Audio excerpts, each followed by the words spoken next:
Spoštovane gledalke, cenjeni gledalci, lepo pozdravljeni v novi oddaji Zdravje v naših rokah, ki jo pripravljamo na osrednji pomurski televiziji TV Ideja. V zadnji oddaji smo vam na kratko prikazali celoten sklop politik in ukrepov skupne kmetijske politike, ki smo se jih lotevali že v lanskoletnih oddajah. Omenjali smo tudi Evropski zeleni dogovor, s katerim želi Evropska unija spodbuditi zeleno gospodarstvo, izboljšati zdravje in kakovost življenja ljudi ter poskrbeti za ohranitev našega življenjskega okolja. Varstvo okolja predstavlja vse bolj perečo tematiko, ki neposredno vpliva tudi na naše zdravje, zato je prav, da mu posvetimo posebno oddajo.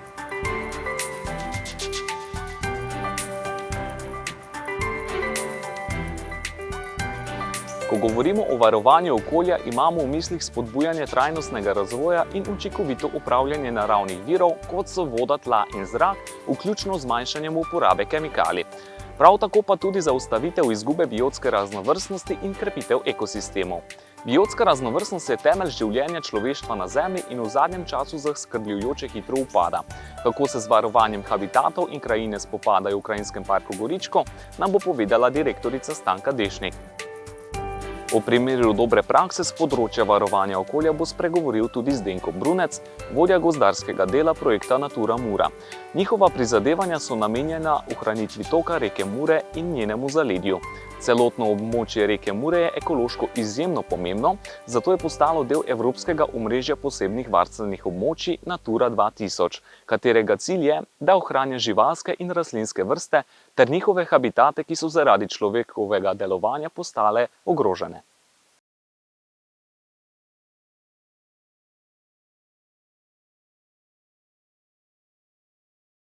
Preden prisluhnemo pogovoru s strokovnjakoma, pa poglejmo nekaj zanimivih dejstev. Trenutno pa v vsem svetu grozi izumrtje 1 milijonu vrst rastlin, žuželk, ptic in sesalcev, od tega 1677 evropskim vrstam. Vsak dan izumre približno 200 vrst. Več kot polovica dreves, ki rastejo na evropskih tleh, je potencialno ogroženih. V Sloveniji so med najbolj ogroženimi brest, jesen in domači kostanj.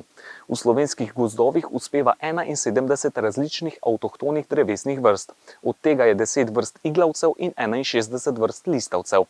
Najbolj razširjena med listavci je bukev, med iglavci pa smreka. Več kot tretjina slovenskega ozemlja je zaščitenega in uvrščenega v evropsko omrežje Natura 2000, ki varuje biotsko raznolikost.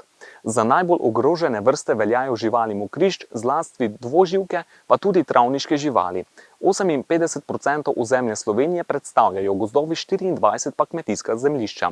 Slovenija je tretja najbolj gozdnata država v Evropi.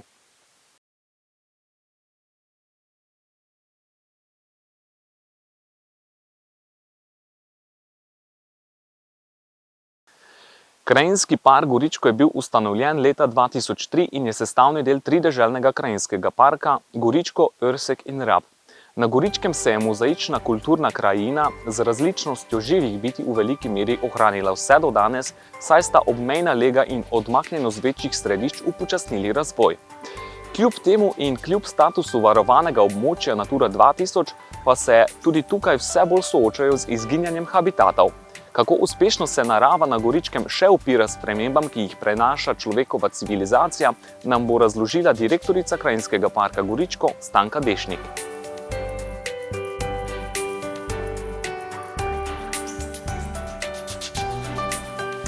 Z nami je gospa Stanka Dešnik, direktorica Krajinskega parka Goričko, ki jo tudi lepo pozdravljamo v naši družbi. Zanima nas, v kakšnem stanju so danes ekosistemi znotraj Krajinskega parka Goričko in tukaj se v zadnjem času kmetijska dejavnost hitro opušča. Kako to vpliva na naravno okolje pri vas? Natančno povedati, v kakšnem stanju so ekosistemi, ni tako enostavno, ker to terja pač daljše spremljanje v prostoru samem. Krajinski park Goričko praznuje sicer letos 20-letnico, ampak naša aktivnost zavoda je 2 leti mlajša. Kljub temu pa mislim, da dobro skrbimo za ekosisteme oziroma za njihovo delovanje na Goričkem, ne samo mi, tudi naši kmetovalci. Vseeno je to še krajina, ki je pretežno zelo mozaična, malo posestna in pa zelo slikovita, kar pomeni, da je veliko delov narave, ki so še ohranjeni znotraj njivskih površin. Kaj pravzaprav je biotska raznovrstnost in zakaj jo je potrebno ohranjati? Biotska raznovrstnost imenujemo tisto, čemur bi lahko rekli tudi raznoživost, to je nov termin, ki se hoče uveljaviti in govori o tej pestrosti živalskih in rastlinskih vrst. Tem večja je pestrost, tem bolj stabilen je ekosistem, ki potem tudi sam funkcionira. Seveda naše kmetijstvo, kmetje zelo dobro poznajo, kako z konkurenčnostjo zmanjšati biotsko pestrost, zato da je pridelek večji, zato so tudi monokulture morda bolj donosne kot neki pestri ekosistemi, vendar biotska pestrost pomeni tudi ohranjanje življenja na dolgi rok. Vse rastline, ki jih danes tudi uporabljamo, so vzete iz narave, ljudje so jih žlahtnili toliko in toliko stoletij, in ko bo tega materiala zmanjkalo, genske banke, potem bo treba to nekaj še spet vzeti. In zato tudi je potrebno ohranjati naravna okolja. Zmeraj več vemo o tem, kako naše potrošniške navade in posegi v okolje degenerirajo naravo. Kako pa na izgubo biotske raznovrstnosti vplivajo podnebne spremembe? Opažate pojav tujerodnih rastlinskih in živalskih vrst ter spremembe v naravnih ciklusih ali obnašanju živali? Podnebnimi spremembami se ukvarjamo komaj mogoče drugo desetletje, ko postajajo te bolj občutne. Nekakih meritev, kazalnikov v smislu številk še ni seveda, se pa pojavljajo tujerodne invazivne vrste, ki so prinesene, ali jih je človek prinesel, ali pa tudi nekatere zdaj že kar pripotujejo oziroma so uspešnejše od naših domorodnih zaradi vremenskih razmer, ki so večje suše, bolj toplo podnebje, manj dežja, manj padavin in v bistvu se rastlinstvo in živalstvo prilagaja na te spremembe. Kako ljudje vplivamo na to, bo pokazal verjetno čas.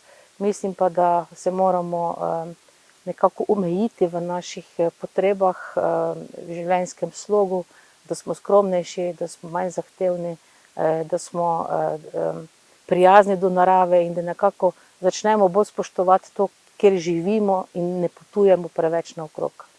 Najpomembnejša naloga zavarovanih območij, kot je tudi Krajinski park Goričko, je, da z določenimi ukrepi varujejo naravne habitate in krajino. Kateri so bili ukrepi, s katerimi ste lahko v času delovanja Krajinskega parka Goričko najbolj učinkovito zaščitili posamezne živalske vrste in naravne habitate? V javnem zavodu Krajinski park Goričko smo že od vsega začetka znani po tem, da pripravljamo številne projekte in seveda imamo najrajši tudi tiste, ki pomenijo tudi vlaganje v sam prostor.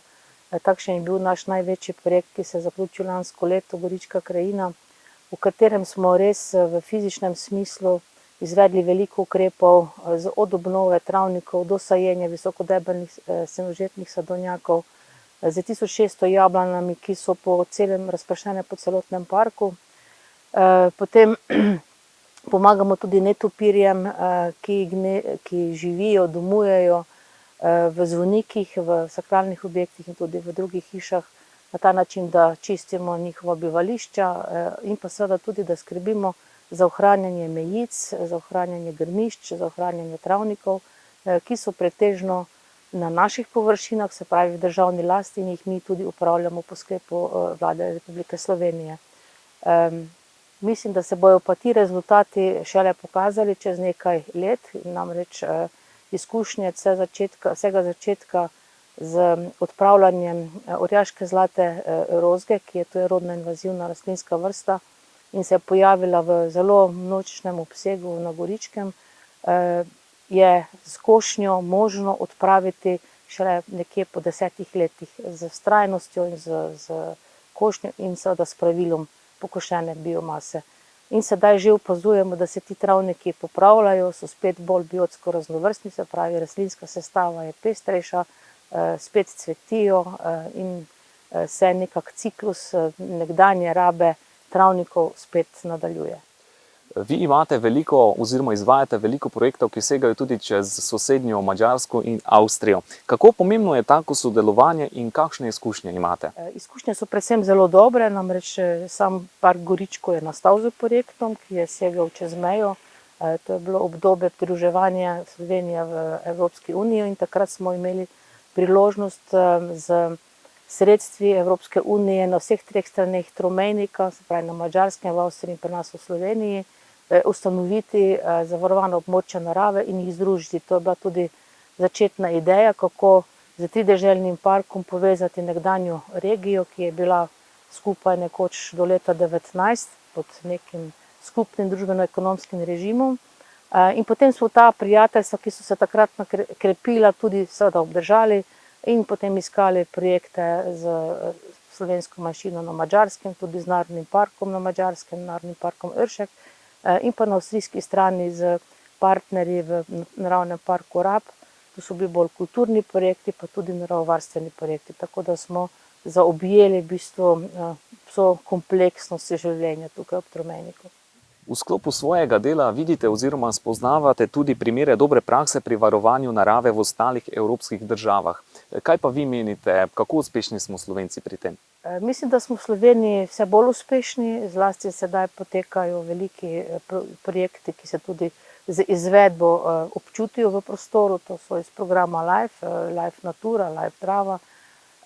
Tudi mi izvajamo enega, sicer samo z slovenskimi partnerji, smo pa vključeni tudi in povezani ob Evropski zeleni vezi, že od leta 2004 z partnerji vse od severa do juga Evrope, se pravi v državah, ki so mejile na takratno železno zaveso v obdobju hladne vojne in so se prekinili takrat stiki. No, strokovnjaki, ki se pokvarjamo z ohranjanjem narave, kar je najmanj politična tema, smo se pa uspešno povezali in izvedli že kar nekaj projektov tudi na to temo. Občutek je, da se splošna javnost, predvsem pa tudi kmetje, pomena ohranjanja biotske raznovrstnosti ne zavedajo najbolje. Se vam zdi, da ta miselnost pri nas morda počasi vendarle se spreminja, oziroma kaj bi bilo potrebno, da bi zlasti mlajše generacije ponotranjile pomen ohranjanja narave in kulturne krajine? Po mojem občutku se zavest oziroma vedenje, poznavanje narave, kako ona deluje, se povečuje, sicer počasi, ne prehitro, ampak vendarle in saj upamo, da bodo mladi rodovi to še bolj doživeli oziroma spoznali oziroma se učili, da ne bojo samo na kompjuterjih, ampak bojo tudi v naravi, ker to je trenutno tudi največji izziv, da se ne zgodi, da bi virtualno resničnost zamenjali za naravno resničnost. In upam, da se bojo mladi kmetje, ki bodo dolgoročno načrtovali trajnostno v smislu krožnega gospodarstva, ekološke pridelave hrane, zdravega življenjskega sloga, da bodo to novodobni pridelovalci hrane, ki je najpomembnejša za vsakogar izmed nas. Moje stališče, moje načelo življenjsko je, da je biti kmet najpomembnejši poklic, ker on prideluje tisto, kar vsi uživamo. Vsi vemo, da se lahko tudi za slabo prehrano zbolimo, lahko pa tudi ozdravimo. In to je, mislim, da je smisel tega življenja na zemlji. Pa morda še za konec zadnje vprašanje. S kakšnimi ukrepi se imate namen ublažiti oziroma nadomestiti izpad dohodka za kmete, ki obdelujejo površine na tem območju? Torej, Krinski park Goričko ne daje nobenega denarja, nobenih subvencij ne plačuje, tudi nobenih pogojev ne postavlja. To se vse dogaja v strateškem načrtu skupne kmetijske politike.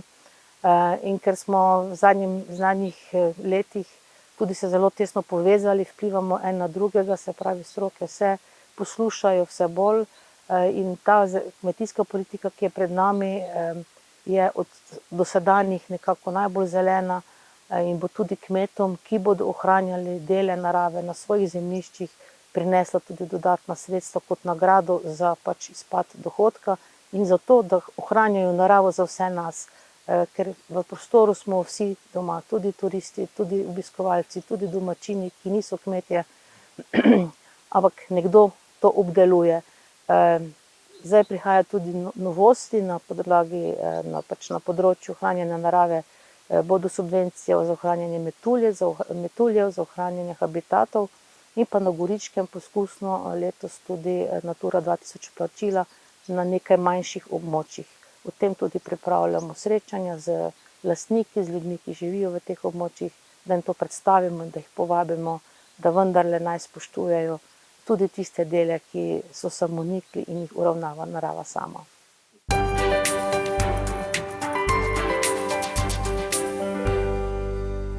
Reka Mura s svojimi poplavnimi gozdovi, rečnimi rokavi, mrtvicami in vlažnimi travišči predstavlja izjemno naravno in kulturno dediščino Pomurja. Žal pa je človek s svojimi posegi močno zaznamoval pokrajino ob reki. Usuševanje močvirij, izčrpavanje gozda, Regulacija reke, širjenje kmetijskih površin in gradnja hidroelektran v Avstriji so močno ogrozili celoten ekosistem Mure. Reko in naravo ob njej lahko obnovimo in ohranimo samo s premišljenimi akcijami, kot so in jih bo opisal gospod Zdenko Brunec, vodja gozdarskega dela projekta Natura Mura. Evropski zeleni dogovor je sveženj političnih pobud, ki naj bi Evropsko unijo usmerile proti zelenemu prehodu in jo do leta 2050 pripeljale do končnega cilja podnebne nevtralnosti. Pripomogel bo k preoblikovanju Evropske unije v pravično in uspešno družbo s sodobnim in konkurenčnim gospodarstvom. V skladu z njim je potreben celosten in medsektorski pristop, pri katerem bodo vsa relevantna področja politike pripomogla k končnemu cilju glede podnebja. Ena izmed strategij je tudi biotska raznovrstnost. Cilj strategije Evropske unije za biotsko raznovrstnost do leta 2030 je evropsko biotsko raznovrstnost do leta 2030 usmeriti na pot okrevanja. Svet za okolje je oktobra 2020 sprejel sklepe o biotski raznovrstnosti, v katerih je potrdil cilj strategije Evropske unije za biotsko raznovrstnost do leta 2030. To bi koristilo ljudem, podnebju in planetu. Med ukrepi določenimi v strategiji so razširitev zavarovanih kopenskih in morskih območij v Evropi, obnova degradiranih ekosistemov z zmanjšanjem uporabe in škodljivosti pesticidov ter povečanje sredstev za ukrepe in boljše spremljanje napredka. Projekt Natura Mura naslavlja ključne izzive ohranjanja narave in zagotavljanja ekosistemskih storitev na poplavnem območju reke Mure, kot so spremenjene hidromorfološke razmere reke Mure, klimatske spremembe, intenzifikacija rabe poplavnega prostora, pojav tujerodnih invazivnih vrst in bolezni, opuščanje rabe ekstenzivnih travišč, nekontroliran obisk in pomanjkanje ustrezne interpretacijske infrastrukture. Osnovni namen projekta Natura Mura je izboljšanje stanja ohranjenosti 3 ciljnih habitatnih tipov in 12 ciljnih vrst območij Natura 2000 vzdolž reke Mure. Projekt predstavlja izvedbo prioritetnega dela ukrepov predvidenih v programu upravljanja območij Natura 2000 za doseganje ciljev območij Natura 2000 Mura. V imenu slovenskih državnih gozdov naj povem, da je projekt že v zaključni fazi. V sam namen projekta smo pravzaprav v teh 2 letih uspeli obnoviti 32 hektarjev površin. Bilo je zasajenih okrog do sedaj 120 tisoč sadik avtohtonih drevesnih vrst, se pravi domačih vrst, katere so zamenjale tujerodne drevesne vrste na teh površinah. Te sadike so bile seveda tudi primerno zaščitene proti objedanju divjadi. Tako smo med drevesnimi vrstami posadili več kot polovico sadik hrasta doba, nižinskega hrasta in pa belega gabra s primesjo divje češnje, ki ustvarjajo tako imenovano mehkolesno loko. Potem pa smo zasadili še preko umetne obnove belo vrbo, črni topol, črno jelšo, ki so graditelji tako imenovane mehke lesne loke in zasedajo nekoliko bolj vlažna rastišča. Sodelujemo z večjimi projektnimi partnerji. Vodilni partner je Zavod za varstvo narave, ki je nekako tudi koordinator celotnega projekta. Potem je tukaj Direkcija Republike Slovenije za vode, ki izvaja ukrepe vodarskih vsebin. Potem sta na področju gozdarstva 2 inštituciji. Ena smo mi, Slovenski državni gozdovi, ki smo predvsem aktivni v samem izvedbenem delu, načrtovalni del pa pravzaprav izvaja Zavod za gozdove. Samo interpretacijo projekta, vsebine interpretacije ima čez Razvojni center Murska Sobota, potem pa aktivnosti na traviščih, pašnikih, pa še občina Velika Polana. Izvajamo pa, kar se tiče gozdarskih aktivnosti, na 9 katastrskih občinah in segajo vse od Apaške kotline, Konjišča, pa vse do tromeje Madžarska, Slovenija, Hrvaška. Slovenijo prekriva približno 58% gozdov. Strategija Evropske unije za gozdove do leta 2030, ki jo je komisija predstavila junija 2021 kot eden od vodilnih elementov Evropskega zelenega dogovora, temelji na strategiji Evropske unije za biotsko raznovrstnost in je ključni del prizadevanj za zmanjšanje emisij toplogrednih plinov za vsaj 55% do leta 2030. Predlagani ukrepi zajemajo podpiranje trajnostnega gospodarjenja z gozdovi, zagotavljanje finančnih spodbud za lastnike in upravljavce gozdov, da bi prevzeli okolju prijazne prakse, povečanje obsega in biotske raznovrstnosti gozdov, vključno s posaditvijo 3 milijard novih dreves do leta 2030. Svet je v sklepih odobrenih novembra 2021 poudaril, da so gozdovi ključni za zdravje ljudi in da je treba najti ravnovesje med okoljskimi, socialnimi in gospodarskimi vidiki trajnostnega gospodarjenja z gozdovi. Reka Mura je naša zadnja velika reka z dobro ohranjeno naravno rečno dinamiko. Vzdolž reke Mure se je ohranila izjemna poplavna ravnica, na kateri se prepletajo reka z meandri in mrtvicami, s kompleksi poplavnih gozdov ter značilno kmetijsko kulturno krajino v zaledju, ki jo ponekod še tvorijo kompleksi mokrotnih travnikov, mozaičnih polj in vasi na robu poplavnih ravnic. Ti habitati so življenjski prostor številnih redkih in ogroženih rastlinskih in živalskih vrst, zaradi česar ima območje številne nacionalne in mednarodne naravovarstvene statuse. Habitatni tip je prostorsko zaključena enota ekosistema, katerega ohranjanje v ugodnem stanju prispeva k ohranjanju celotnega ekosistema. Zaradi ogroženosti in počasnega izginjanja nekaterih habitatnih tipov projekt Natura Mura naslavlja 3 ciljne kvalifikacijske habitatne tipe območja Natura 2000 Mura. Celotno poplavno območje reke Mure je opredeljeno kot območje številnih naravnih vrednot lokalnega in državnega pomena, območje pa ima tudi status ekološko pomembnega območja. Na mednarodnem nivoju ima reka Mura svojo poplavno ravnico status evropsko pomembnega varstvenega območja, območja Natura 2000. Od leta 2018 ima območje tudi status UNESCO biosfernega območja Mura. Biosferno območje v Sloveniji je del enega največjih ohranjenih aluvialnih kompleksov v Evropi, ki obsega območje predvidenega čezmejnega biosfernega območja Mura-Drava-Donava. V grobem pa mogoče naj povem samo to, da so na določenih mestih vzdolž reke Mure razširjali strugo, s tem so povzročali pravzaprav delno erozijo in meandriranje samega toka reke Mure. Potem gre za oživljanje mrtvic, obnavljanje vtokov v mrtve rokave, obnavljanje mlak, ustvarjanje mreže novih mlak. V glavnem šlo je za niz ukrepov, kateri so, koliko mi je znano, že tudi v zaključni fazi samega projekta. Najbolj pogosta širitev teh invazivnih vrst je z vodo, z vodotoki, z poplavljanjem rek, tako da te reke pač raznašajo seme, korenike, vse povsod po svojem poplavnem območju. Je pa problem teh invazivnih tujerodnih vrst predvsem ta, pravzaprav sploh v zeliščnem sloju, kateri je tako agresiven, da enostavno ustvarja, bi lahko rekli po domače, nek zeleni tepih, kateri preprečuje, da bi seme pravzaprav padlo na plodna tla in potem nadaljevalo svoj razvoj. V boju z invazivnim zeliščnim slojem smo si pomagali z krško-poljskimi prašiči lokalnega rejca. Gre pravzaprav za avtohtono slovensko vrsto prašiča. Vsa zadeva je, bi rekel, precej enostavna.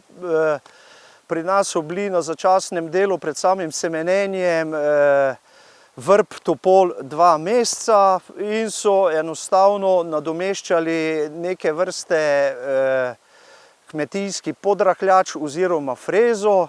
S tem so zmanjšali moč tega zeliščnega sloja, prezračili, premešali humusno-mineralni sloj tal in s tem dejansko omogočili boljše rastne razmere domačim avtohtonim drevesnim vrstam.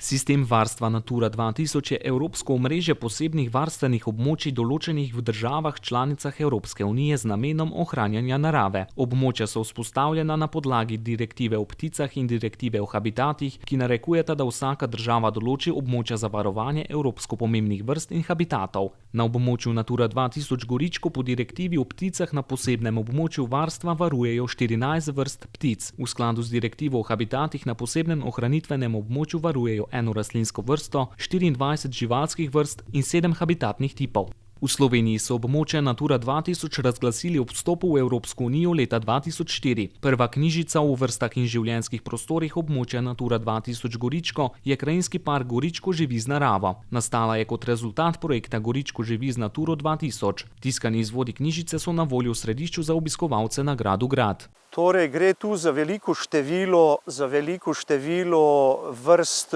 mokrotnih habitatov.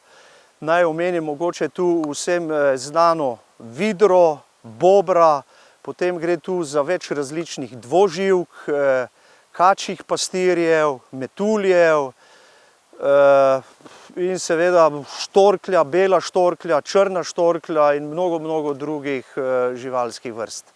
Namena interpretacije v sklopu projekta Natura Mura sta informiranje obiskovalcev o pomenu območja Natura 2000 Mura in projekta Natura Mura ter dvig njihove zavesti o pomenu ohranjanja narave. Domiselno in atraktivno oblikovani interpretacijski poligoni, učne poti in interpretacijski centri vzdolž reke Mure ponujajo možnost celovitega doživetja različnih življenjskih prostorov in živih bitij reke Mure ter njihove povezanosti s človekom.